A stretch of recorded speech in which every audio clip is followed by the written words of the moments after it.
OBC जात किंवा reservation हे कॉन्स्टिट्युशनल रिझर्वेशन आहे. हे संविधानाने दिलेला अधिकार आहे. लोकसंख्येच्या 50% 52% लोकसंख्या त्यावेळेस गृहीत धरून 27% रिझर्वेशन दिलं गेलं. त्यामध्ये एस सीचं त्या प्रमाणात, एस टीचं त्या लोकसंख्येप्रमाणामध्ये 100% रिझर्वेशन, कारण तो अत्यंत गरीब आणि मागास समाज होता.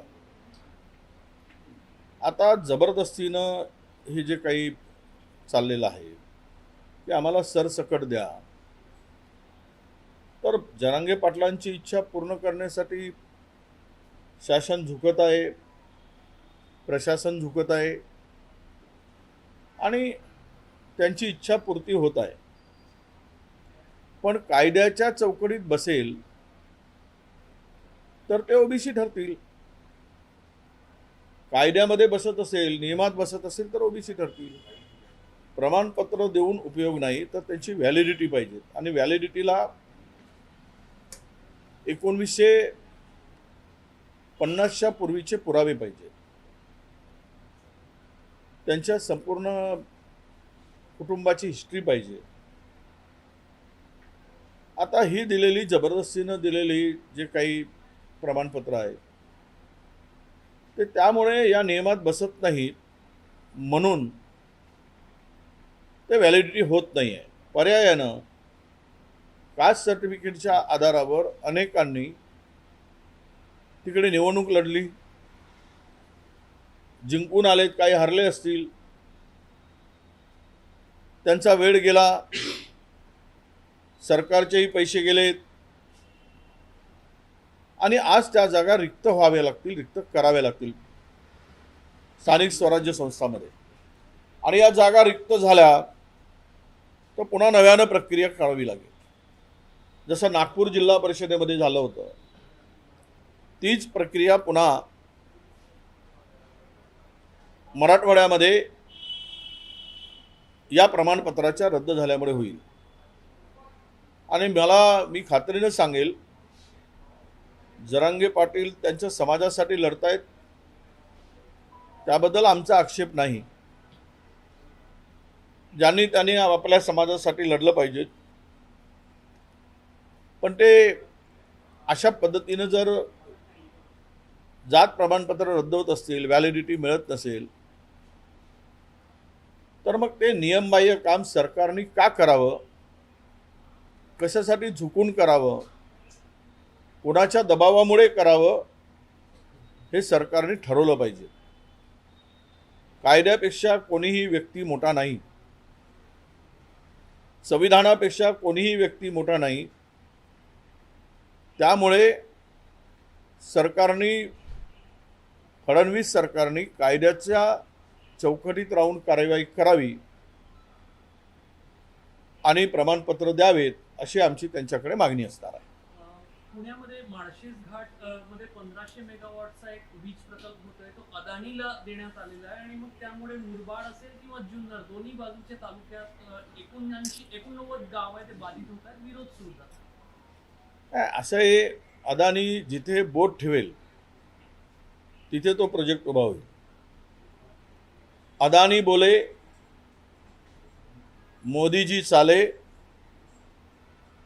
अशीच आत्ता देशाची परिस्थिती आहे. त्यामुळं अदानीजी बोले तर महाराष्ट्र सरकारही चाले, कारण वरून आदेश आल्यावर यांना काहीच करता येत नाही. 1000 पोलीस लावतील, 5000 पोलीस लावतील आणि शेतकऱ्याच्या जमिनी बळजबरीनं घेतील. वीज प्रकल्पाला अदानी आता देशामध्ये नंबर 1 वर आहे. तो पाकिस्तानलाही वीज पुरवत आहे, बांगलादेशालाही वीज पुरवत आहे. पाणी भारताचा, जमीन भारताची आणि परदेशाची सेवा अधिक करत आहे. अधिक दरानं पैसे मिळत असतील आणि भारतामध्ये महाराष्ट्राबरोबरही त्याचा करार झाला आहे. आमच्याकडे वीज असताना आमचे वीज संच बंद पडतात आणि अतिरिक्त वीज आम्ही अदानीकडून घेतो. यामध्ये अदानींची आणि मोदीजींची मैत्री, संबंध हे टिकवण्यासाठीच करावं लागतं असं त्याचा अर्थ होतो. आणि म्हणून पंतप्रधानांनी किंवा मुख्यमंत्र्यांनी शेतकऱ्यांच्या बळजबरीनं जमिनी घेऊन, शासकीय जमिनी देऊन या मोदीजींच्या घशात घालण्याचा आणि शेतकऱ्याला उद्ध्वस्त करण्याचा धंदा उचलला आहे, विळा उचलला आहे. आम्ही पण जाऊ त्या ठिकाणी आणि शेतकऱ्याच्या पाठीमागं खंबीरपणे उभं राहू. शेतकऱ्याच्या संमतीशिवाय कुठल्याही जमिनी सरकारने घेऊ नयेत. खूप जमिनी पडीक आहेत जिथे तुम्ही गडचिरोली जिल्ह्यामध्ये आयरन ओव्हरसाठी वन विभागाचे लाखो हेक्टर जमीन दिली, करोडो झाडं तोडलीत. त्याप्रमाणे तुम्हाला एखादा प्रोजेक्ट राबवायचा असेल तर वन विभागाची जी झुडपी जंगलाची जागा आहे किंवा वन विभागाची पडीत जागा आहे, महसूल विभागाची पडीत जागा आहे, त्याचा वापर करा. आता विजेमध्ये नंबर 1 वर अदानी आहे. गोडं तेल खाण्याच्या तेलामध्ये 1 नंबरवर अदानी आहे. विमानतळामध्ये सगळे विमानतळ त्यांनी घेतले आहेत. देशातील पोर्ट त्यांनी घेतलेले आहेत. ग्रेन्समध्ये आत्ता अदानी सगळ्यात पुढे आहे. सिमेंट इंडस्ट्रीमध्ये पुढे आहे. डाटा सेंटरमध्ये अदानी आता देशात पुढे आहे. रिअल इस्टेटमध्ये जमिनी बडकवण्यामध्ये अदानी पुढे आहे.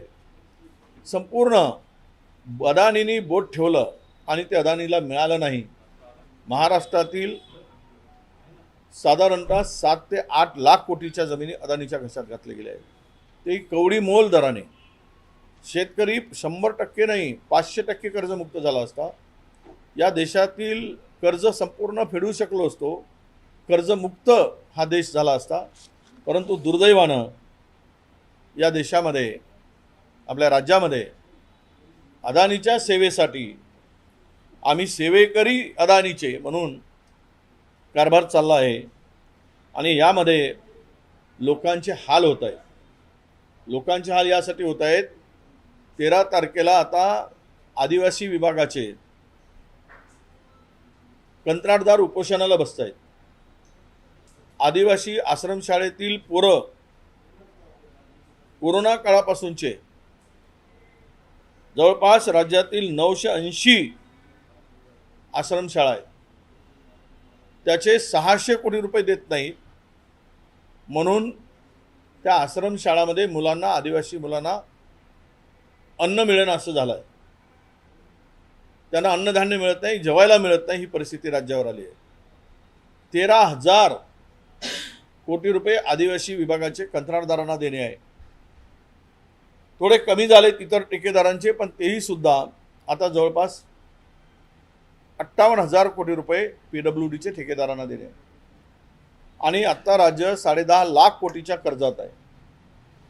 हे म्हणतील की आमची पत आम्ही ओलांडली नाही. आता पतच ओलांडण्याची राहिली आहे. ती पत त्यांच्या छातीपर्यंत गेली आहेत. ती गळ्यापर्यंतची जायची वाट पाहत आहे.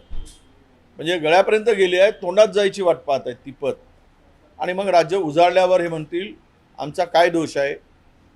यामध्ये आखाती देशाचा दोष आहे, नेहरूजींचा दोष होता, ते इंदिराजीवर दोष देतील आणि गरज पडली तर महात्मा गांधीवरही दोष देतील. अशा प्रकारची मंडळी नाकर्तेपणा सिद्ध लपवण्यासाठी दुसऱ्यावर दोष देऊन मोकळे होती. म्हणून जो प्रकल्प अदानीचा होतोय त्याला आमचा पूर्णतः विरोध आहे. कुणाची जागा शेतकऱ्यांची बळजबरीनं घेऊ नये ही त्यामागची आमची भूमिका आहे. आज सरसंघचालक मोहन भागवत तरुणांशी मुंबईत संवाद साधणार आहे. 100 शहरातील 2,000 तरुण जाणार आहे त्या ठिकाणी. कुठेतरी झेंजीला महत्व देताना पुन्हा एकदा संघ परिवार आणि भाजप आता जे झेंजीच्या संदर्भात देशात झालं वो फिर से वापस आने वाला नहीं है. पुन्हा काही ते परत येईल असं मला वाटत नाही.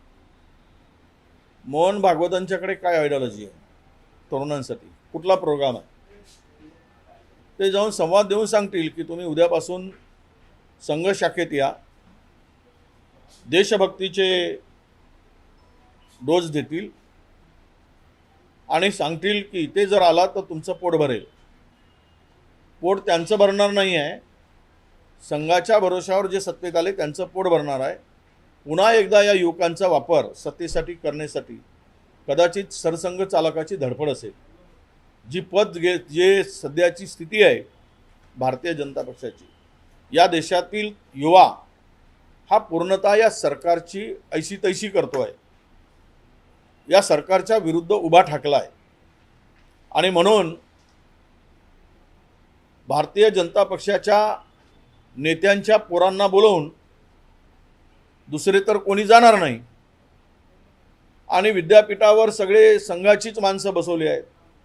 त्यामुळे सरकार फतवा काढेल की प्रत्येक विद्यापीठातून 200-400 पोरं पाठवा आणि त्यांना घेऊन जबरदस्तीनं तिथे त्या मोहनजी भागवतांच्या पुढे बसवलं जाईल आणि खोट्या देशभक्तीचे धडे दिले जातील. हे सर्व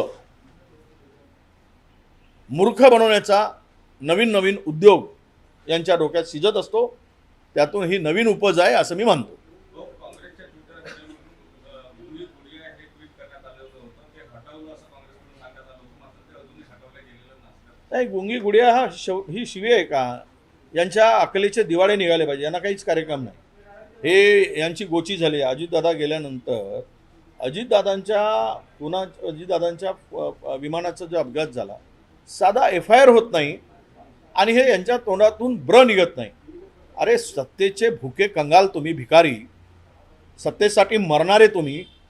तुमचा नेता जातो त्यावेळेस तुम्ही ब्र काढत नाही आणि गुंगी गुडिया म्हटल्याबरोबर तुम्ही बॅनर आणि फोटो लावून जाडता.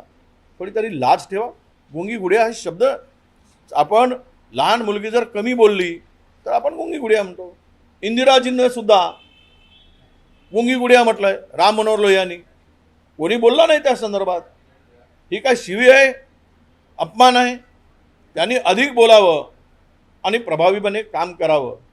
म्हणून हा कदाचित आमच्या त्याच्या मागचा उद्देश आहे की प्रभावीपणे तुम्ही या ताकदीनं आणि बोला, मी या पदावर राहणार नाही जोपर्यंत अजितदादांच्या विमानाच्या अपघाताची संपूर्ण चौकशी होत नाही. किंवा एवढं तरी बोला. देऊ नका राजीनामा, आम्ही मागणारही नाही, आमचा अधिकारही नाही. पण हे जे काही मंडळी त्यांची लालून चांगण करणारी जी काही मंडळी असतात काही पदासाठी, ते असा उपद्रव करतात. असला काय याच्यात आहे आम्हाला कळत नाही.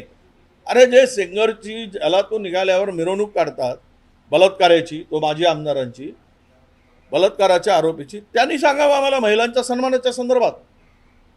ज्यांचा पंतप्रधान महिलांना विवस्त्र करून त्या मणिपूरमध्ये फिरवलं जात होतं, त्यांची धिंड काढली जात होती. ना गृहमंत्री गेलेत ना पंतप्रधान जाऊन आलेत. ते महिलांच्या संरक्षणाच्या गोष्टी सांगाव्यात. राजरोजपणे दररोज बलात्काराचे आणि महिलांवर अत्याचाराचे गुन्हे घडत आहेत. तो तुमच्या महिला पैलवानावर जवळपास 30 महिला पैलवानांवर झालेला अत्याचार, त्यांनी पोरींनी केलेला आक्रोश जंतर मंतरवर, इंडिया गेटवर 60 त्याचे क्लिप आहेत. तरी तो त्यांचा माजी खासदार ब्रुजभूषण तो निर्दोष सुटतो, निर्दोष सोडला जातो. पोलीस चौकशीमध्ये त्याला निर्दोष ठरवलं जातं म्हणून कोर्ट त्याला सोडतो. यावरून यांची नियत काय आहे, करणी काय आहे आणि बोलणं काय आहे हे भारतातील लोकांना, हिंदुस्थानच्या लोकांना माहीत आहे. त्यामुळं आम्ही त्या राष्ट्रवादीलाही सांगतोय, बाबा रे, गुंगी गुडिया म्हटल्यानंतर इंदिराजी ज्या तेजानं उभे झाल्या, ज्या ताकदीनं उभे झाल्या आणि हा एक आयर्न लेडी म्हणून त्या देशामध्ये नव्हे तर जगामध्ये प्रसिद्ध झाल्या, तसं कर्तृत्व आणि हिंमत आमच्या सुनेत्राताईंनी दाखवावं यासाठीच आमचा थोडासा प्रयत्न होता. खरं तर विजयभाऊ, मंडल यात्रा एकीकडे निघाली आहे, पण दुसऱ्या टप्प्यात ही जात गणना नाही, ओबीसी नोंदणीचा संभ्रम आहे. याकरता केंद्राकडून स्पष्टीकरणाची पण मागणी होते. असा हे पहिला टप्पा पार पडला. आम्हाला मूर्ख बनवलं ओबीसींना देशातील पंतप्रधानांनी. पार्लमेंटमध्ये त्यांनी सांगितलं फ्लोअरवर की आम्ही जातनिहाय जनगणना करू, बाहेरही सांगितलं. राहुलजींचा दबाव वाढला, ओबीसीच्या हक्कासाठी राहुल गांधी ताकदीने उभे झाले. त्यावेळेस आता पंतप्रधानांनी ओठातून बोलले की ओठातून बोलले माहीत नाही, पण बोललेत. पण पहिल्या टप्प्यामध्ये मात्र ओबीसीचा स्वतंत्र कालम त्या ठिकाणी दिसला नाही. आणि म्हणूनच आमचा आता दुसरा टप्पा सुरू होतो आहे जनगणनेचा. त्यामध्ये तरी ते कालम असावं यासाठी आम्ही सरकारकडे ही मागणी घेऊन ही यात्रा आम्ही काढतोय.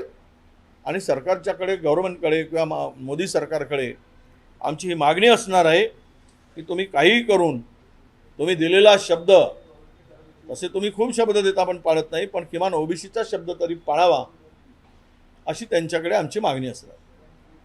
रवींद्र धंगेकर म्हणाले की सत्तेत असलेली भाजप ही एकनाथ शिंदे यांच्या लाडकी बहीण योजनेमुळे आहे, त्यामुळे त्यांनी शिवसेनेवर काही आरोप प्रत्यारोप न करता आभार मानायला पाहिजे.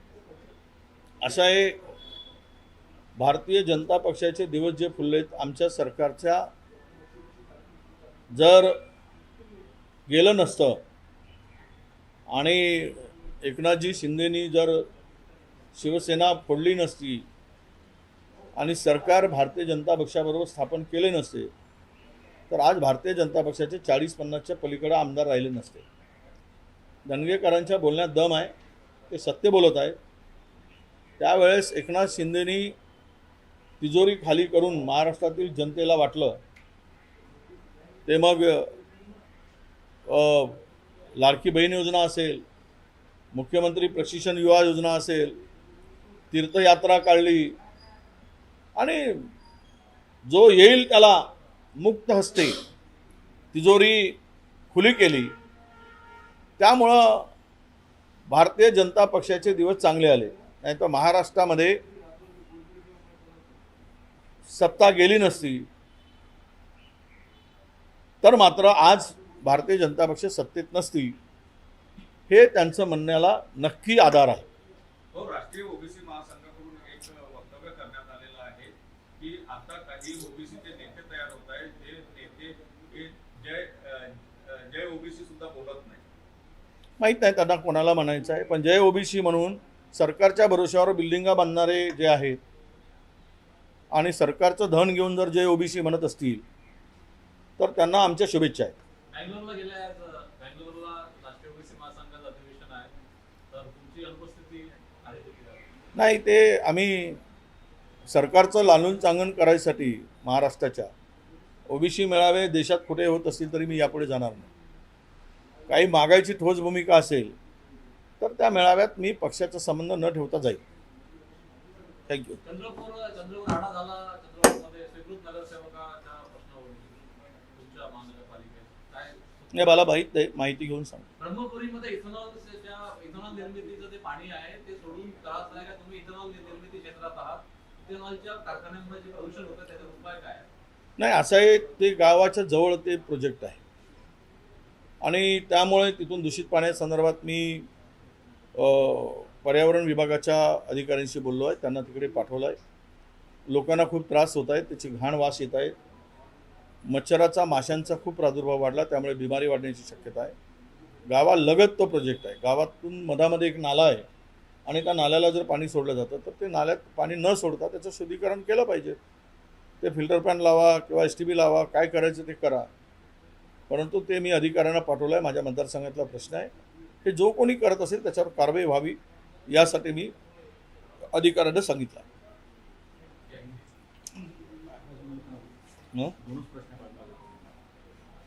हे नक्की होऊन जातं एवढं, ते सगळं काम. आज मोहनजी भागवत जो है जेनजी और जेनजी अल्फा को आज संबोधित करने वाले कैसे देखते हैं? वो ऐसा है कि सब कुछ निकल जाने के बाद अब इनके पैर की मिट्टी हिल गई है, देश की सरकार की हो या RSS की. अब इन लोगों को अभी उनकी याद आ रही है. जब ये बच्चा को रोजगार ख़त्म हो गया था देश में, बड़े पैमाने में बेरोजगारी बढ़ी थी, हाथ में काम नहीं था, शिक्षा व्यवस्था की पूरी ऐसी तैसी हो चुकी है, इसलिए शिक्षा व्यवस्था पर इन्होंने अगर ध्यान दिया रहता है तो आज ये स्थिति आती नहीं थी। इन लोगों ने देश को लूटने का काम किया। इन लोगों ने केवल बातें की और युवाओं के साथ में, भावनाओं के साथ में खिलवाड़ किया। इसीलिए अभी उनके पैर के तले की मट्टी खिसक रही है, इसीलिए उनको युवाओं की याद आ रही है। मैं क्या बताएंगे वहां जाकर मोहन जी, किस रोजगार की बात करेंगे? आरएसएस के हाथ में रोजगार है?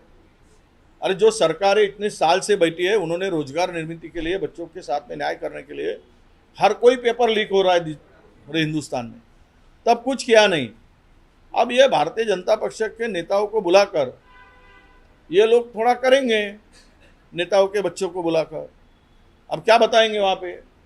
आप शाखा में आइए, यही बोलेंगे? देशभक्ति का पाठ पढ़ाएंगे तो इससे पेट भरने वाला है? देशभक्ति तो हिंदुस्तान के हर खून में है, नए से सिरे से बताने की जरूरत क्या है? यही बताने का है तो फिर आह्वान करें, बच्चों के साथ में रूबरू होने की जरूरत क्या है? और कौन देशभक्त नहीं है और कौन देशभक्त है, ये प्रमाण सिद्ध करने का अधिकार किसने उसको थोड़ी दिया है उनको।